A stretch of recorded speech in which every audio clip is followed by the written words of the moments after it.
قاسم اور سلیمان لاہور ایئرپورٹ پہنچ گئے ہیں۔ دوستو، عمران خان کے بیٹے پاکستان پہنچ گئے۔ پورا پاکستان شہزادوں کا استقبال کرنے لاہور ایئرپورٹ پہنچ گیا۔ خان صاحب نے بڑے بیٹے قاسم کو پی ٹی آئی کا لیڈر نامزد کر دیا۔ اس حوالے سے عمران خان کا مکمل ویڈیو بیان آپ کے ساتھ شیئر کرنے سے پہلے یہ بھی بتا دیں کہ دوستو، جیسا کہ آپ کو پتا ہے کہ عمران خان نے 2 دن پہلے اپنے بیٹوں کے ساتھ بڑی قوم کے لیے خوشخبری ہے۔ کچھ دیر قبل جو ہے وہ پاکستان تحریک انصاف کے جو چیئرمین عمران خان ہیں، ان کے بیٹے جو ہیں قاسم اور سلمان جو ہیں وہ اب سے کچھ دیر قبل جو ہیں وہ پاکستان پہنچے ہیں، اور اس حوالے سے باقاعدہ طور پر ان کو ریسیو کرنے کے لیے جو ہے یہ کمزور اور طاقتور کی لڑائی جو ہے وہ ہمیشہ چلتی رہی، خواہ وہ قبیلے کے لیول پہ ہو، شہر کے لیول پہ ہو، یہ پاور آف اسٹرگل ہے۔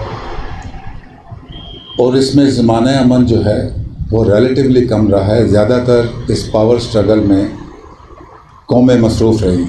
جب تک پاکستان کو خطرہ سرحدوں سے تھا، پاک فوج مضبوط ہوتی رہی، فوج پاکستان مضبوط ہوتی رہی، لیکن وقت کے ساتھ ساتھ خطرات بھی بدلتے رہے، اور یہ جو پاور سٹرگل ہے اس کی حیت بھی بدلتی رہی۔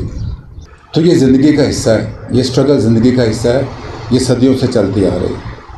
اور کہا کہ پاکستان کی غریب عوام کے لیے میری دلی خواہش ہے کہ بڑے بیٹے قاسم کو پی ٹی آئی کا لیڈر نامزد کر دوں، جس کے بعد دلیر اور بہادر باپ کی خواہش پوری کرنے دونوں بیٹے پاکستان پہنچ گئے، جس کی خوشی میں پورا پاکستان خان کے شہزادوں کا استقبال کرنے لاہور ایئرپورٹ پہنچ گیا۔ پورے پاکستان نے عمران خان کے بیٹوں کا شاندار استقبال کر کے طاقتوروں کو بتا دیا ہے، تمہارا ڈمی اور چور وزیر اعظم عوام کے دلوں سے اتر چکا ہے۔ اب شیر کے بیٹے بھی میدان میں آ گئے ہیں اور خود پاکستانی غریب اور لاچار عوام کے لیے لڑنے کا فیصلہ کر لیا۔ خان صاحب نے بھی قاسم اور سلیمان کے اس جذبے کی تعریف کرتے ہوئے ڈھیر ساری دعائیں دی ہیں، اور کہا کہ پاکستان کو اس مشکل ترین وقت سے ہم مل کر نکال لیں گے۔ دوستو، اس حوالے سے اپنی رائے کا اظہار کمنٹ سیکشن میں دیں۔ ویڈیو اچھی لگے تو لائک کریں اور اس چینل کو سبسکرائب کریں۔